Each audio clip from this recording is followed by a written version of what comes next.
said, are you ready to make history? My brothers and sisters, I have to say that I am so honored to be with you this afternoon.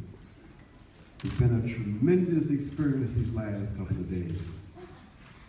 But before I get into my remarks, please allow me to thank my dear sister, Sherry.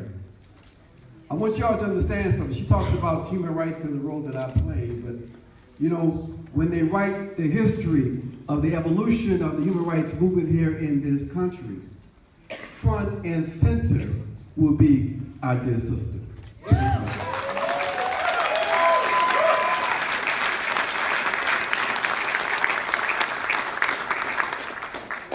I have to admit, though, I told Dr. Stein that, you know, running with me is not going to be as adventurous as running with Sherry.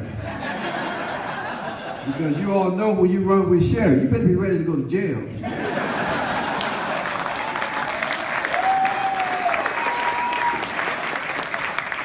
So I tried to avoid jail myself, you know. But again, running with Sherry, it can happen. We was in New York at the, what year was that? The National Convention? We're one of those illegal gatherings, and they told Sherry that there would be no, it was in New York, no marches, no permits. But of course they organized the rally anyway, and the police surrounded the square, because they were going to try to contain us. Now, you know, I had a chance to speak, and so I saw what was happening. So I said, I'm going to speak, and then I'm getting out of here. But you know what? The people were coming out, and more people came, and the police barricades were pushed further and further back. And I was like watching, okay, let's see what's going to happen. And the people were ready to step off, and Sherry put everybody in line. She said, we stepping off. And I said, you know, when the masses are moving like this, you got to be with the masses, and I joined that line with them. And we walked, and it was the only successful non-permanent or permanent march at that convention. That is my sister.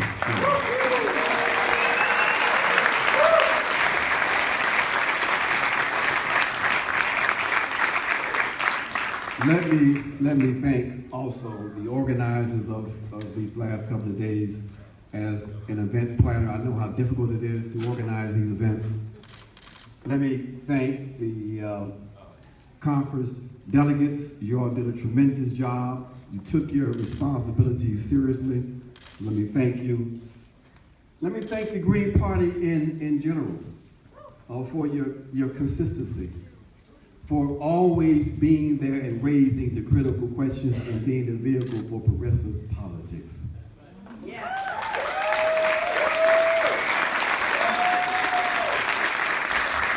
And last but not least, let me thank my leader, DrJillStein.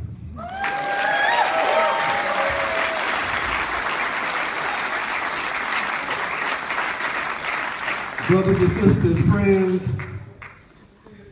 we are at a critical moment, as Jill says, a transformational moment. We have tremendous opportunities before us. The American people are longing for a change. They are ready to do something different. And we have to be the vehicle for that difference. You know,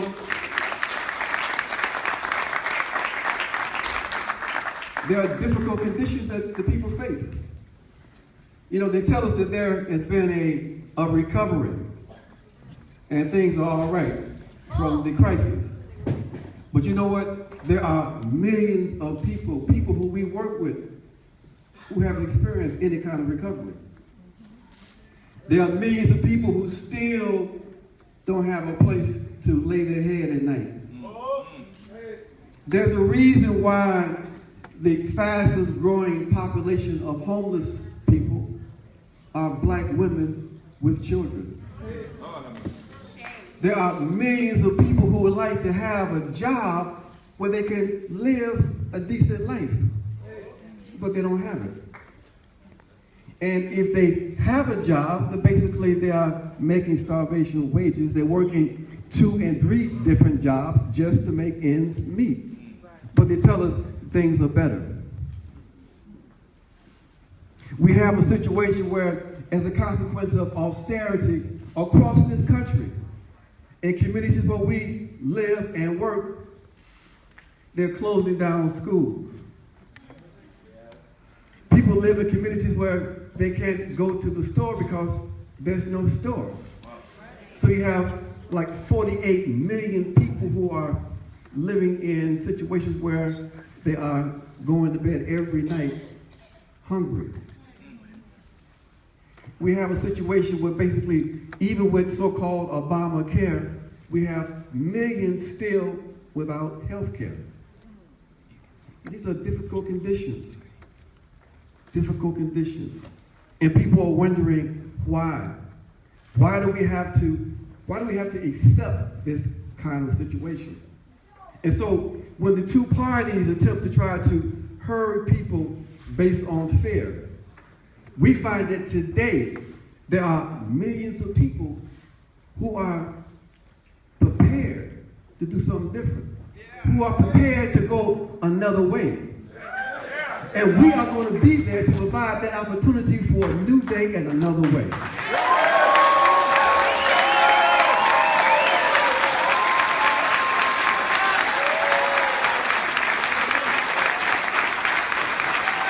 There are people all over this country engaged in struggle, who believe that we shouldn't have schools closing, who believe that we all have a right to be healthy, who believe that education should be something that's going to enhance our human dignity and our spirits, who believe that people should not be going to bed hungry or walking the streets without some place to live, who believe that women have a right to their bodies and bodily integrity, who believe that trans people have a right to live in dignity and with equal rights. There are people engaged in struggle all around this world building social movements. And part of that motion, they're looking at how do we relate to the electoral process? How do we look at electoral processes as part of a larger strategic plan? And there are many people saying that in terms of building power, we can look critically at how we advance our efforts through the electoral process. And when they look for that alternative, we have to be there. We have to have the possibility for them to be able to express themselves politically on the green ballot lines across this country. That's why it's so vitally important that we get as many votes as we can, that we run this election with the intent that we have, which is basically to win.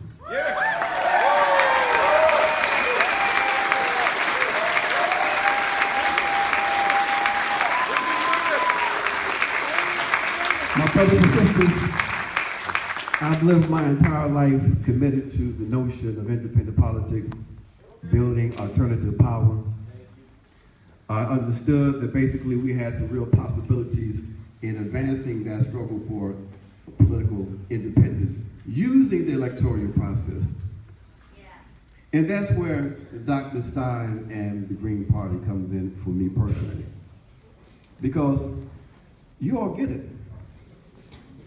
Dr. Stein understands that you can't transform a system without struggle. That you have to organize the people. That the electoral process is in fact a process about how we build power. And for me, that is what is attractive to this process and was the basis for me accepting when Dr. Stein called and said, Ajamu, are you ready to join me? And I said, Dr. Stein, I thought about it. I know where you're coming from, and you can count me in. I'm with you.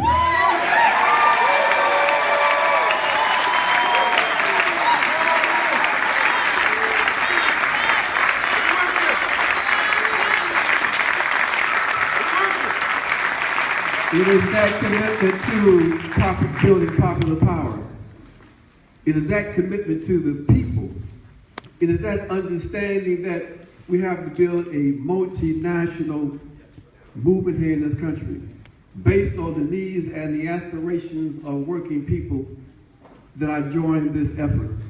It is that commitment that I stand here proudly and say to all of you, it is my honor to accept the nomination for the Vice Presidency of the United States from the Green Party.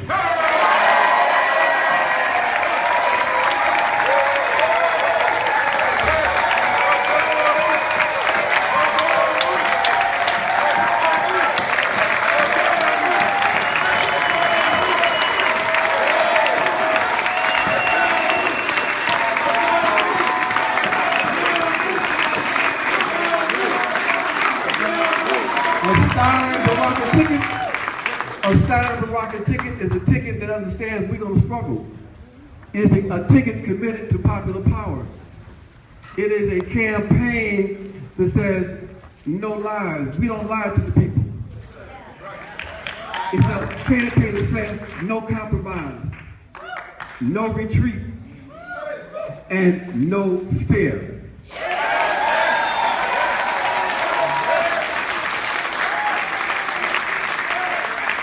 My brothers and sisters, you know, we're not in a position to determine the historical conditions that we are born in, but we can determine how we respond to those conditions.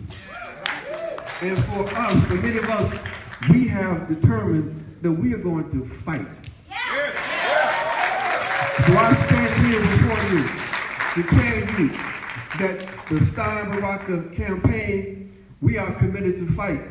We are committed to fight not just for you, but with you. We understand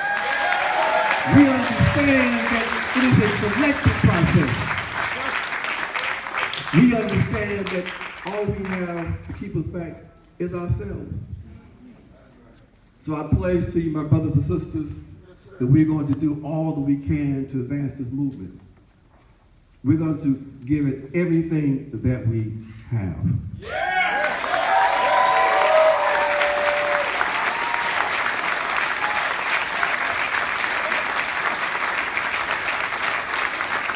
As our dear sister and leader says, it is in fact in our hands. Let's make history. Thank you.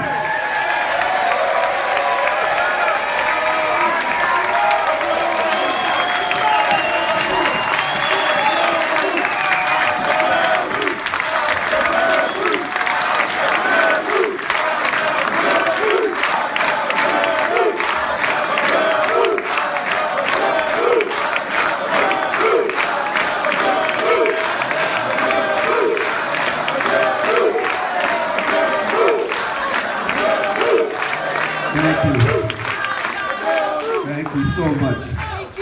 Thank you so much. Now, my friends, it is indeed my honor, my pleasure, to bring before you someone who really needs no introduction. Someone who has been a freedom fighter all her life. Someone who I've seen work night and day for all of us. Someone whose dedication is something to be admired.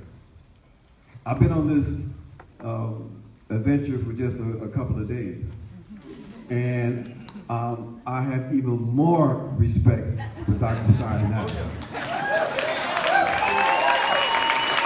So, with no more delay, please, my friends, brothers and sisters, join me in bringing out and showing our love for the next President of the United States, Dr. Jill Stein.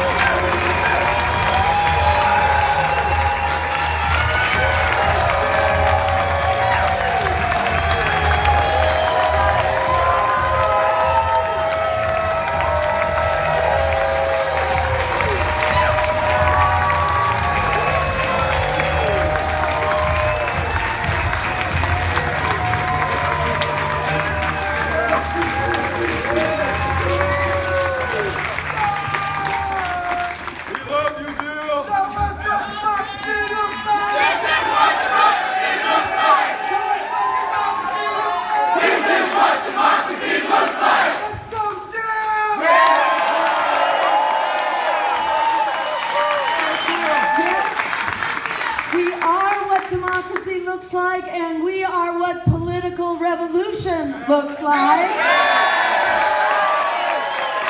And thank every one of you. Thank you, Ajamu, for that incredible inspiration. Thank you to every one of you for being here and leading the charge for an America and a world that works for all of us.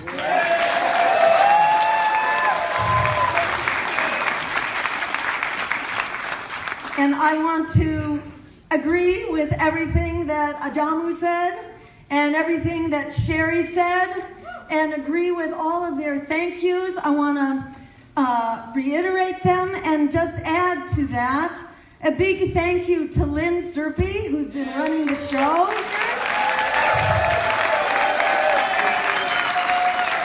And a big thank you to Tama Yeager and to Hillary Kane and to the Harris County Green Party for making this amazing convention possible.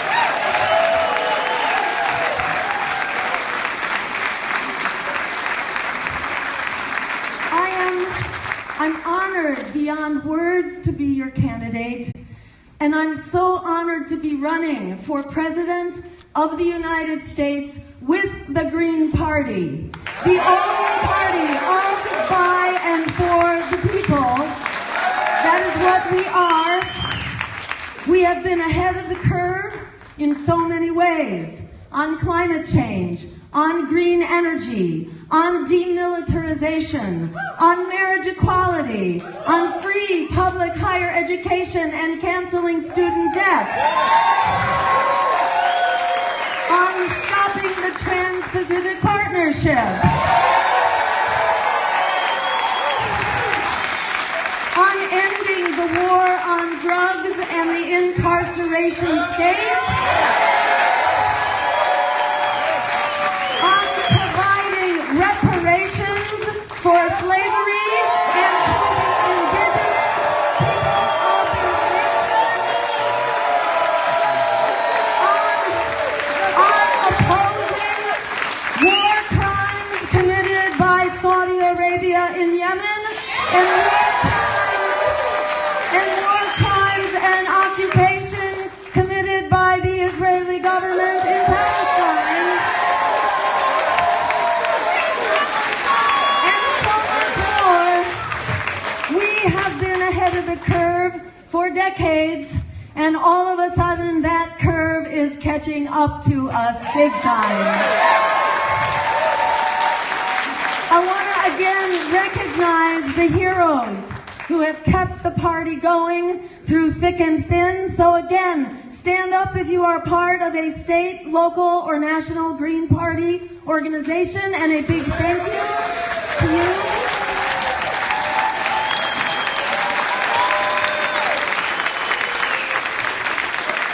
And again, a big thank you. It is such an honor to be also running in alliance with the Bernie Sanders movement that I now hear called as Burning Green. Burning Green. We are burning green together. We owe you such a debt of gratitude for lifting up this revolution that has been smoldering for decades. You broke through the media blackout. You lifted us up, and you refused to be shut down by the DNC. So please stand so we can thank you from the Bernie campaign. Thank you so much. Together we are unstoppable. Thank you so much.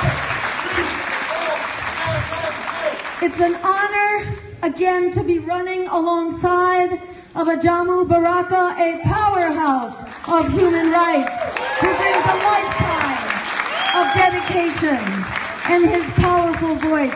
And I have to thank Cornel West, who has been an incredible hero for all of us for so long, who has broken free.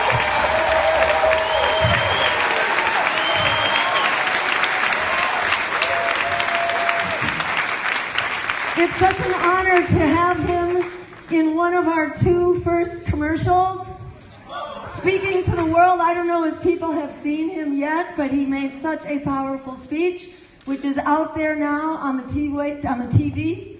And when I walked to the airport, when I arrived and walked up to the curbside check-in, and I gave to the brothers who were manning the curbside check-in, I gave them my ID card, and they said to me, "Are you the Jill Stein?"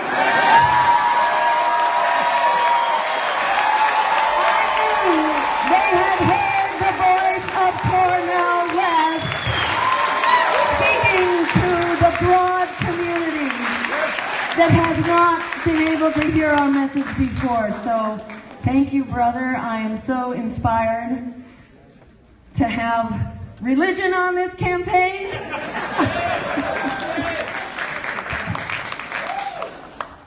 And I also am so honored to run along with the inspired state and local candidates who are also running for office and bringing our message of people, planet, and peace. Please stand. Stand if you are running for office so we can thank you and recognize you for carrying your fight into our community. We are in this together.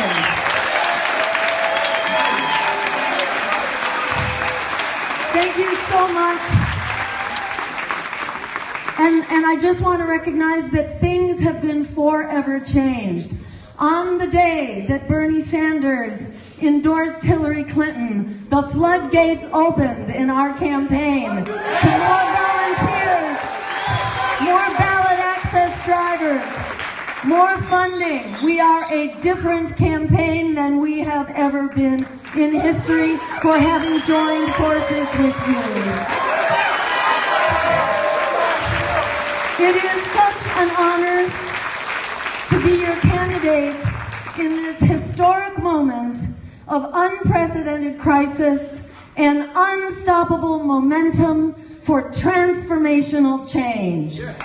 We have not only an historic opportunity, we have a historic responsibility to be the agents of that transformational change. As Martin Luther King said, the arc of the moral universe is long, but it bends towards justice. I know that arc is bending in us and through us right now. We are the actors in something that is much bigger than us as we struggle for justice, peace, community, and healing together.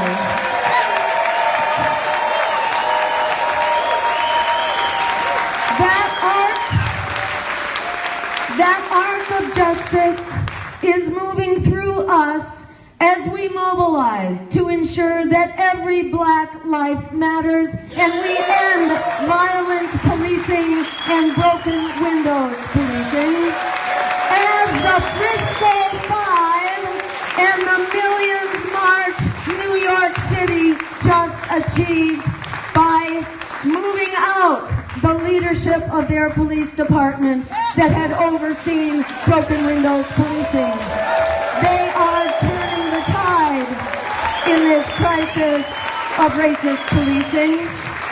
That arc of justice is moving through us as we sit in and as we lock down to stop fracking pipelines and fossil fuel bomb trains and coal and LNG export terminals and all manner of poisonous fossil fuel and nuclear infrastructure.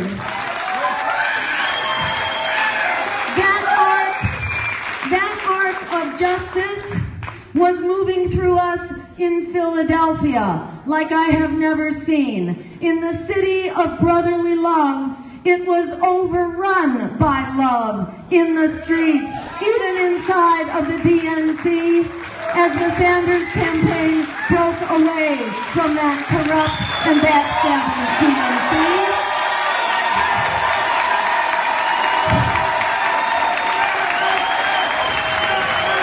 And the Bernie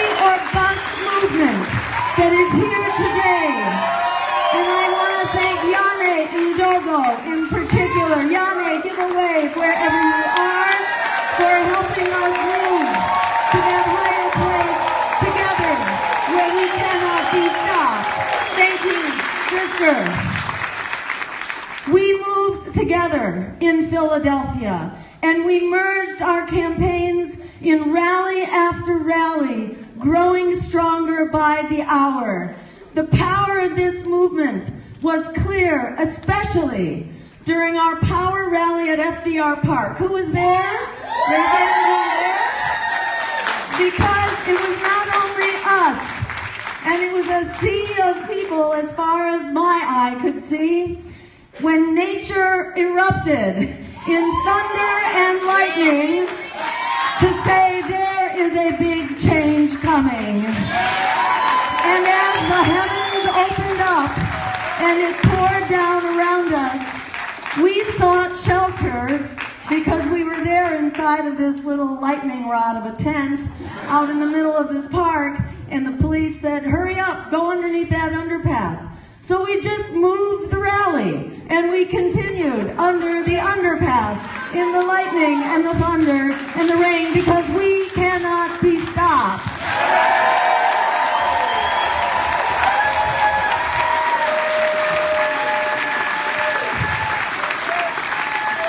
So here we are in this movement for justice and democracy that is sweeping the planet, from living wage campaigns to our fossil fuel blockades and the fight to end mass incarceration and to cancel student debt and to restore the rights of immigrants and indigenous people and LGBTQ and women and disability rights.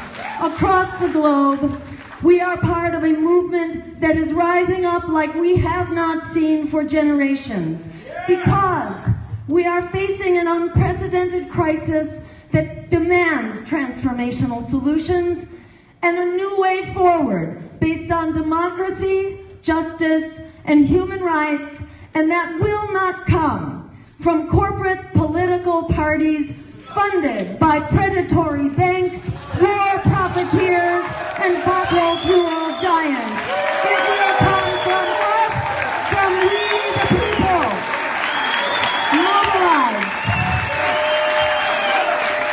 Mobilize in broad social movements with an independent political voice, because as Frederick Douglass said, power concedes nothing without a demand. It never has, it never will. We will be that demand.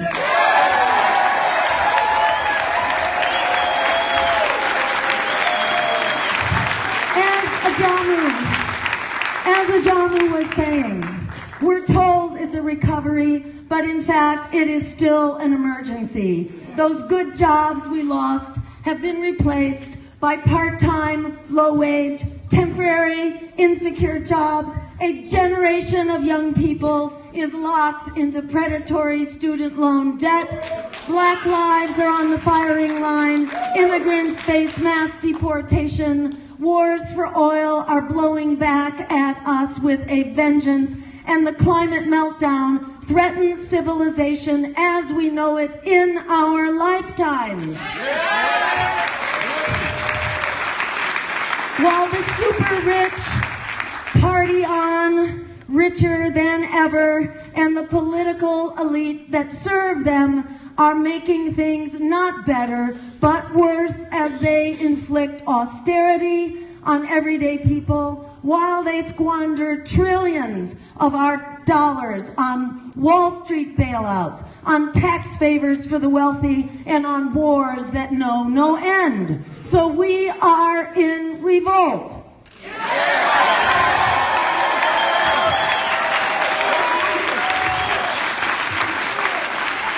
And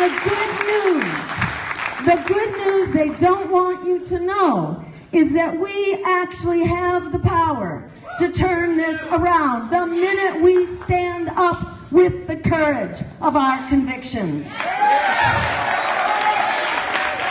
Because we not only have the vision and the values of the American people that we reflect and that we lift up, but because we actually have the numbers to win the day. As you may know, there are 42 million young people and not so young people who are locked into predatory student loan debt.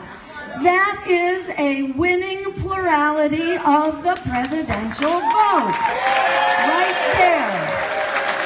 And there is only one place that those votes can go, and you are looking at it. It is the Stein Baraka campaign. It's about time we bailed out the students. We bailed out the crooks on Wall Street who crashed the economy with their waste, fraud, and abuse. It's time to bail out some of the key victims of that abuse, a generation of young people.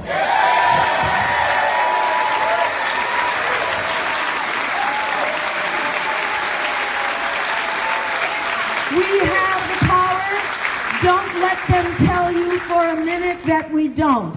Just go talk to a millennial who's in debt and let them know. And let them let each other know, because they are the self-mobilizing demographic if there ever was one.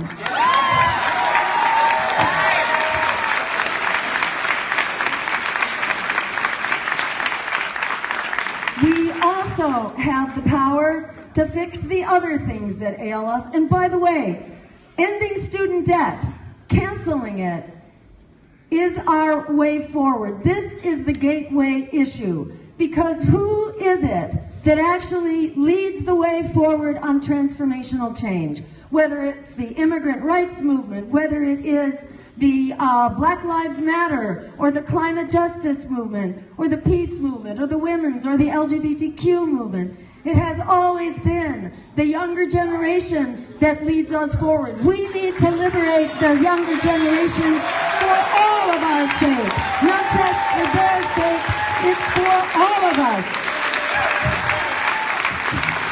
And in liberating them, which, by the way, is my first priority when we turn the White House into a green house and make the world a safer place. My first priority is to liberate that generation who can then take us forward on all the other issues we are fighting for justice. That means an emergency jobs program that will also solve the emergency of climate change, a Green New Deal that will create 20 million jobs, that will create 100% clean, renewable energy by 2030, and that will create an immediate ban on all new fossil fuel infrastructure the day we take office. We will create health care as a human right through a Medicare for all system. We will make public higher education free. It pays for itself. We have news for the bean counters. For every dollar of taxpayer money we put into public higher education, we get back $7 in return. This doesn't cost us, this benefits us. There is no excuse not to have it now. We support the disabled members of our community to ensure that they have full support, the treatments they need, the housing, the health care, and the jobs to enable them to be fully contributing members of our society and to respect their dignity. We will revive public education and fully fund it and ensure that our young people come to school ready to learn. That means healthy. That means nourished with healthy food, not in food deserts. And that means free from poverty, the biggest obstacle to education that exists. And we will end high-stakes testing, which is an obstruction to education, particularly for challenged learners, and we will put an end the school to prison pipeline. And we will end the closing of schools because they are poor or because they are Latino or in communities of color. We will support those schools, not shut them down. We will fund them. We will provide them with the real tools of education that they deserve. That is small classroom sizes. This is not rocket science about how to educate kids. We will provide them with enriched curriculum. That means music and arts and recreation and community engagement. We will do for our kids what the advocates and leaders of so-called education reform are doing for their kids. They are not sending their kids to schools with high-stakes testing. A couple other quick mentions because we're almost out of time. We will create a welcoming path to citizenship for our immigrant residents who are leading the way for just and sustainable and prosperous communities. We are all immigrants on this bus. If you were not brought here on a slave ship or your land was not stolen, everyone else here is an immigrant. And we will stop the deportations. We will stop the deportations, the detentions, and the night raids, which are a national scandal, while the Republicans have become the party of hate and fear-mongering. The Democrats are the party of deportation, detention, and night raids. We are the alternative for a just and welcoming path to citizenship.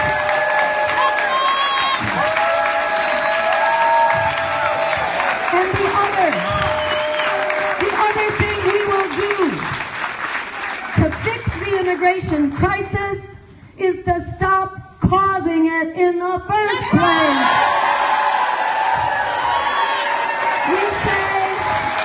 We say to Donald Trump, we don't need no friggin' wall. We just gotta stop invading other countries.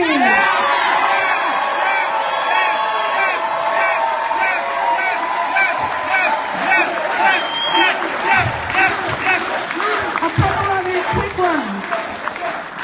We can end the scourge of racist violence and brutality, not only in policing, but in our courts and in our prisons and in the economy at large. And we can start by ensuring that every community has a police review board so communities control their police, not police control the community. And we will ensure that every community has access to an investigator so that all cases of death in the custody of police are investigated. Not just the few that get a special thumbs up from Washington and the Department of Justice. And we call for a Truth and Reconciliation Commission so we can get to the bottom of this crisis of racism and to provide reparations to acknowledge the enormous debt owed to the African American community for the unimaginable price that they paid in building this country and sustaining our economy for generations while they were denied dignity and freedom.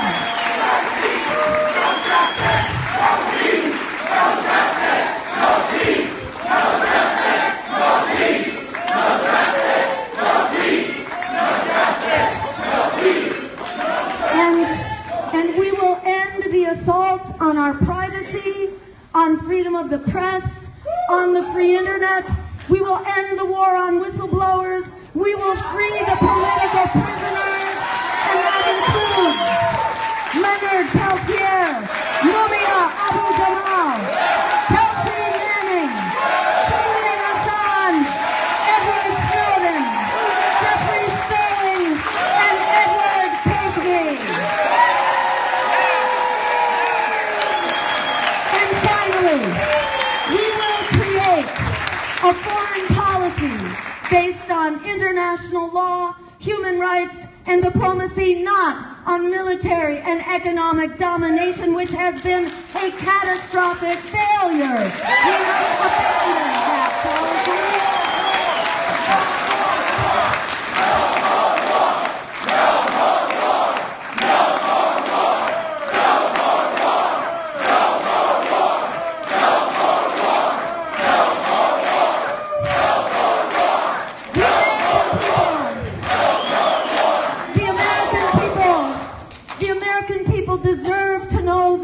About these wars.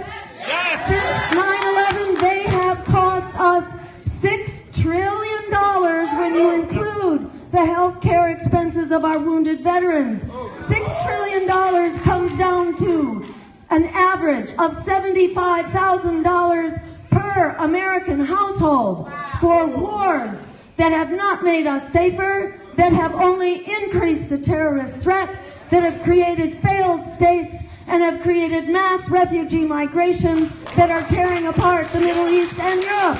We say no to those wars. We call for a new. It's just unthinkable that they want to do more of this same catastrophically failed policy, and that's why we need to be on the debate stage.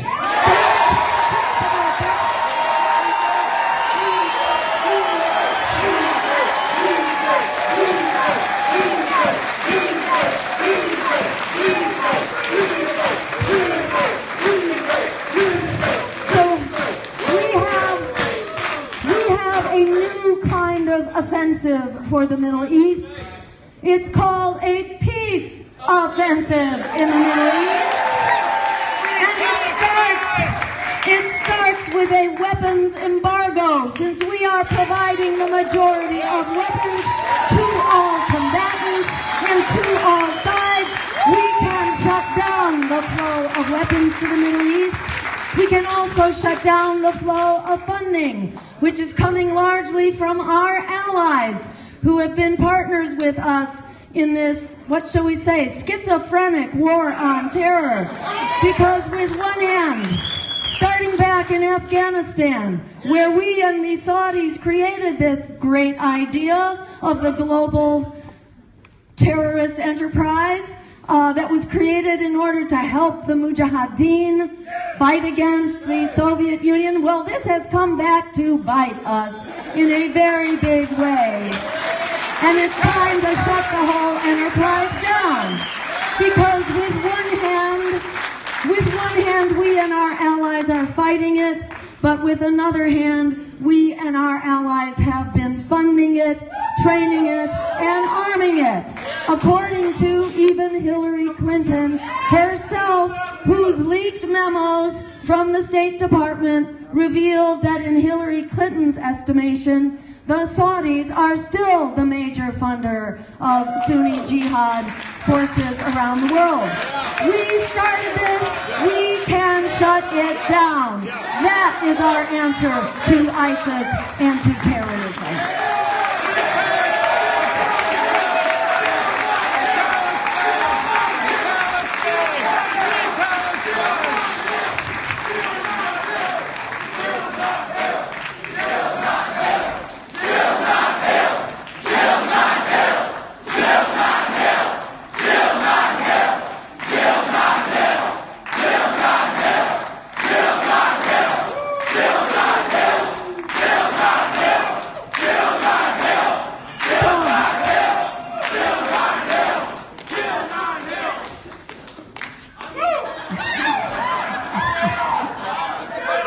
Hold on to your hat, folks, because we are in a whirlwind right now, a whirlwind that is way bigger than any of us.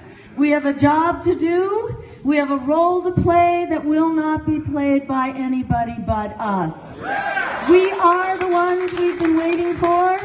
When they tell us to, get out of the way because we're standing in the way of the lesser evil, the answer to that is that this politics of fear, which we've been told to bow down to, has only delivered everything we were afraid of. All those reasons. We to vote for the lesser evil because we didn't want the offshoring of our jobs, the meltdown of the climate, the massive bailouts for Wall Street, the expanding prison state, the attack on our civil liberties and on immigrant rights. All those things we didn't want is exactly what we got by allowing ourselves to be silenced and letting a lesser evil speak for us.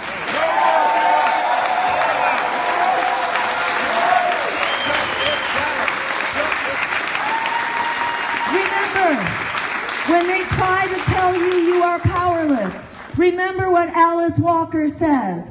The biggest way people give up power is by not knowing we have it to start with. We have it. We are going to use it in this election. We are saying no to the lesser evil and yes to the greater good,